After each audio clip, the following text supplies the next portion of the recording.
সূরা মাইদার 35 নম্বর আয়াত যে ওয়াবতাগু ইলাইহিল ওয়াসিলাতা, হ্যাঁ, ওয়া জাহিদু ফি সাবিলিল্লাহি লাআল্লাকুম তুফলিহুন। তুমি আল্লাহ পাকের নৈকট্যের একটা ওসিলা, তাহলে আল্লাহর নৈকট্য হওয়ার একটা ওসিলা দরকার। এই আয়াতে নৈকট্যের কথা বলছে। এখন সিরাতুল মুস্তাকিম সূরা হিজরের 42 নম্বর আয়াতে বলছে কালা হাজা সিরাতুল আলাইয়া মুস্তাকিম। এই সিরাতুল মুস্তাকিম দিয়ে আল্লাহর নিকটে হওয়া যায়, এখানেও নিকট শব্দ আসছে। এখন এই নিকট শব্দটাকে দিয়ে আমরা সূরা মাইদার 35 নম্বর আয়াত নিকটে যাওয়া যায় একটা ওসিলা, আবার সিরাতুল মুস্তাকিমেও আল্লাহর নিকটে যাওয়া যায়। তাহলে দুইটাতে নিকটে যাওয়ার বর্তমানে নামাজ, রোজা, হজ, যাকাত ইত্যাদি ইত্যাদি সৎকর্ম, অনেক কর্ম কিন্তু আমাদের কোরআন ভিত্তিক ভাবে ইসলামের তালিকাভুক্ত হয়ে আছে। আসেন না প্রশ্ন, আমি এখানে কোরআন গবেষণা করে দেখলাম নিকটে যাওয়ার একটা শব্দ একটা আয়াত পেলাম সূরা আলাকের 19 নম্বর আয়াত,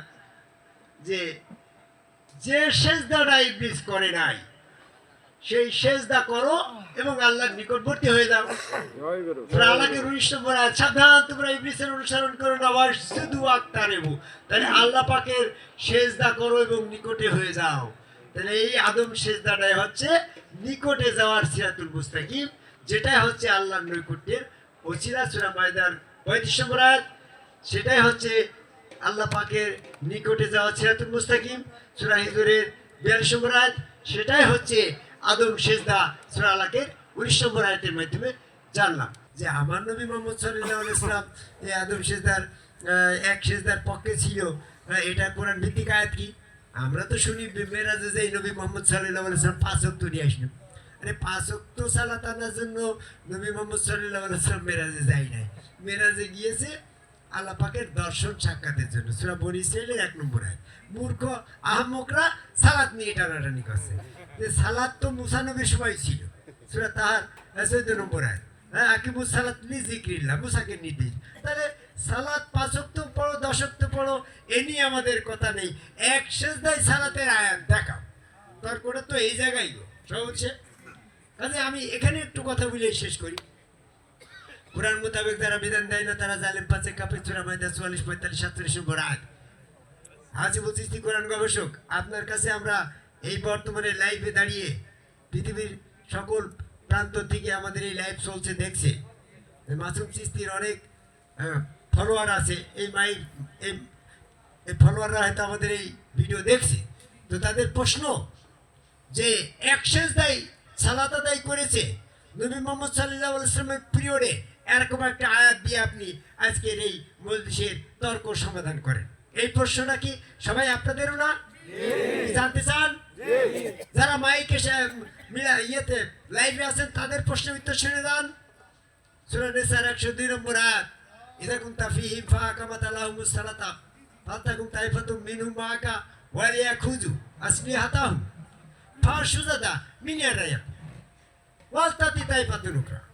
সূরা নিসার 102 নম্বর আয়াতের প্রেক্ষাপট এখানে আসছে, হে নবী, যুদ্ধক্ষেত্রে আপনি যখন তাদের ভিতরে থাকবেন, দুইটা দলে ভাগ হবে।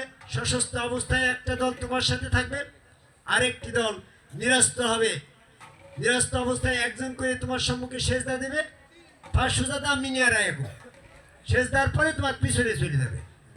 ওয়ালতাতি তাইফাতুন উখরা, আরেকজন আসবে সেজদা দিয়ে পিছনে চলে যাবে। তাহলে যুদ্ধক্ষেত্রে নবীর সামনে একটা সেজদা দিয়েই তো সালাত আদায় করেছিল। এখানে তো তোমার কাতার ধরে ইমামতির বিষয়টা আসে নাই। কাতার ধরে যদি ইমামতির কথা আসতো, প্রথম দলের ইমামতি হইল নবী মুহাম্মদ সাল্লাল্লাহু আলাইহি ওয়াসাল্লাম, তাহলে দ্বিতীয় দলের ইমাম আবার কিরা হইল? ইমাম তো দুইজন ছিল না তখন, কাজে ইমামতির সাবজেক্টটা ওখানে ছিল না। একজন করে নবীর সামনে সেজদা দিয়েছে, আর একজন চলে গেছে। এইভাবে যখন সবার সেজদা সালাত সম্পূর্ণ হয়েছে, তখন নবী সবার জন্য দোয়া করে দিল হুসাল্লি আদায়ের মাধ্যমে। তাহলে সূরা নিসার 102 নম্বর আয়াত দিয়েই এক সেজদায় সালাত প্রমাণিত হইল। সেন্টুর বক্তব্য এক সেজদায় সালাত, আর মানুষের বক্তব্য দিল আদম কাবাই আল্লাহকে এক সেজদায় সালাত। এই সেজদাটার মাধ্যম দিয়েই আমরা আমাদের সালাতি কর্ম শেষ করব। জয় গুরু।